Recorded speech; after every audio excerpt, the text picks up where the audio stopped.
This is ETS, Energetic Transmission Sessions. My name's Donna Lopez, and I thought I'd give you a little bit of a background on my work.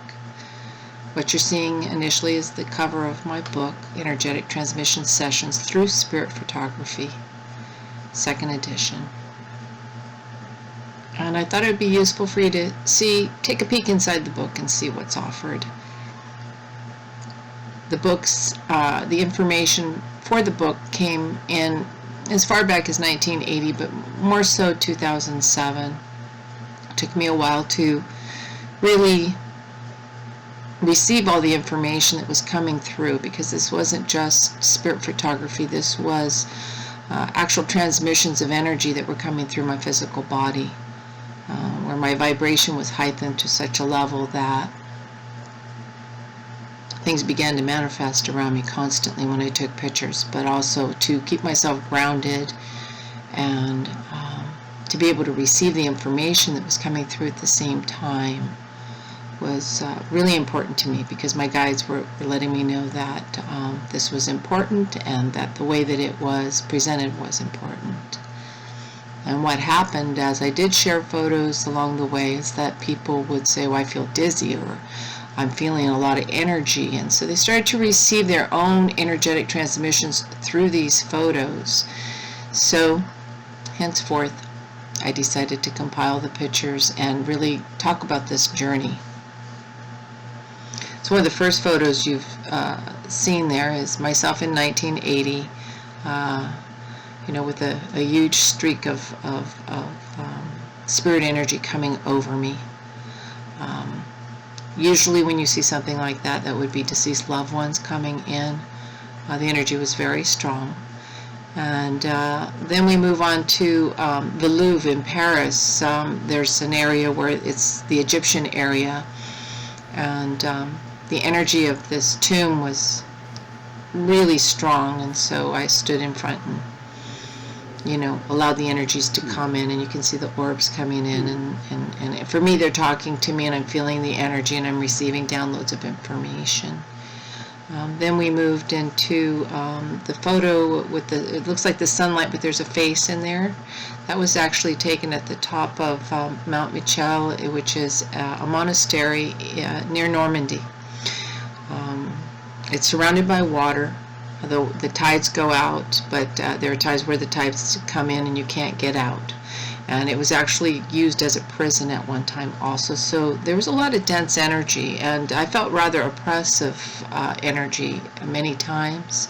But as I went out on the top of the monastery, I realized that would be the only area that somebody could kind of connect with nature and get out of that vibration of that density that was so prevalent. And it was such a dichotomy of density, but also intense study and intense meditation, because it was used in both ways. So as I took the photo, of course, this image, this spirit image came in through the sky, which I thought was very interesting. Then we move on to a visit that we did to Greece, and we were on this small island in Greece, as there are many small little inlets and islands. And I took a photo. I never take it's not that I never, but many times I randomly take photos, and images will always appear, and this big streak of what looks like a wing comes out. There's actually a pelican that's on this island that is like the mascot for the island. And later on, that pelican found me and actually was following me around. So this was really more the energy and the spirit of this pelican that is really the I want to say it's a protector for the area. Yeah, really strong. And then we move into where you're seeing photos of a lot of ectoplasm. Ectoplasm is a natural substance that flows through the physical vehicle, through the orifices of the body, of a developed medium, which is what I am. And so it'll come out as a cloudy substance, and Spirit uses this to create forms so that they can eventually speak to you or simply relay information, or you simply have the reference that you are feeling and sensing spirit. And then as we move on, you'll see myself taking a picture and the energies moving in my higher self over me. That was a very, very interesting and very common thing, to take photos after meditation to see my higher self over my body. And then all kinds of wonderful little things started happening, like I call this one the troll. It was the wizard and the troll, because there's actually a little troll standing in front of this wizard that has his staff right behind me. He's in the far right-hand corner of the photo. And then there's this next photo is an image of an angel that just appeared. Many times it was not uncommon to have physical manifestations. Very common, actually. And then the next photo is just energy. Anytime I was around, energy started to react. Lights, spirit uses light and color to manifest themselves, and so this light and energy would start to just really take off whenever I was around. Then the next photo is just a very common photo that of orbs and the rainbow light energy that would come around me when I would take photos also. And then very often I would feel things touching me, and so I took a picture of myself after meditation. There's a hand touching my face. And then we move on to your orbs. Orbs are pretty, I call them a collective consciousness. That name came through in early 2000 when I started taking the pictures. It seemed to be the most useful because they're not just one thing. They are a collective consciousness, soul groups, soul studies, people from different dimensions, all kinds of interesting things. And then the next photo is a little being of light that I took at night. And yes, it does just look like a little butterfly. It's very common. A lot of orb photographers will get these as well. And then we move on, and this is a really beautiful area in San Diego. It's a spiritualist church that's over 100 years old, and this is what we call the medium's cabin in the background, and there were these angels that appeared in the photo. And then as we move forward, this is what I call my being of light. She would appear very often in the photos, just revealing herself, and it was such a high, beautiful kind of a sacred feeling. This is one of the first things that was happening to me when it was really coming into, that you are having a connection, that we need you to pay attention and listen.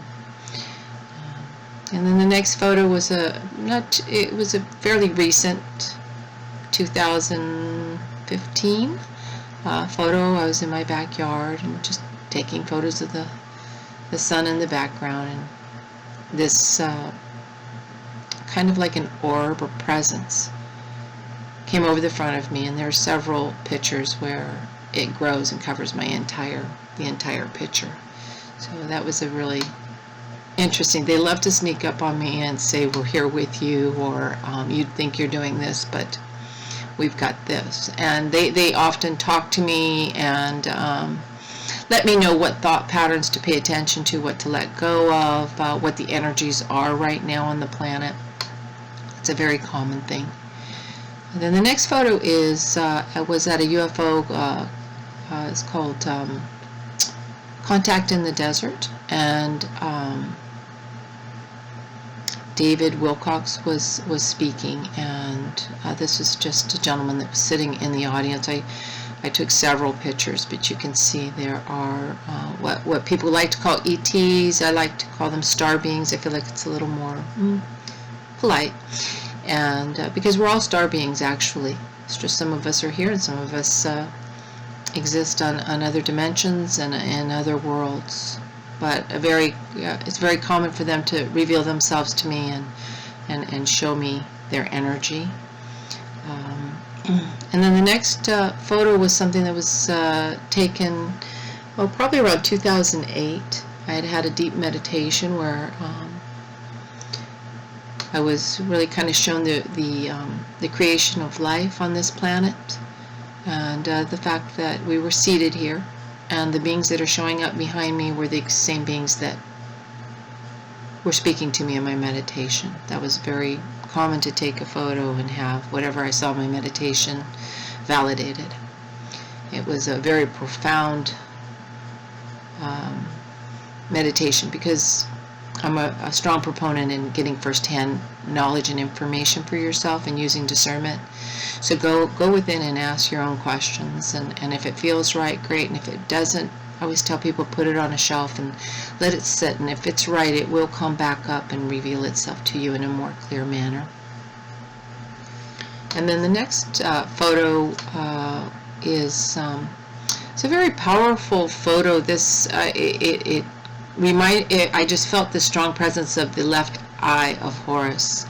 The symbol came in, but there's also a crow in the background of that photo, and it's a very strong image. Very sacred knowledge was coming into me at that time, and that was a big part of why I waited to write anything, because I was receiving information along the way. And then this final photo is the photo that's on the cover of my book, and I think they just love having a good time with me, showing me the different levels of dimensions, and these are beautiful star beings just popping in and saying hello. It's such a beautiful relationship that you can learn to have with the unseen. And there are many different layers and levels of dimensions that we don't have a reference for. My book is a journey into yourself, into your thinking, into your limitations. It is a wish book. It's very important to read the preface of the book, because it is a wish book, and people do feel things, hear things, and have vibrations that come through as they are reading the book. So with that, I want to say God bless you, thank you, namaste, and if you feel led, check my book out. It's on Amazon, Energetic Transmissions Through Spirit Photography, 2nd edition by Reverend Don.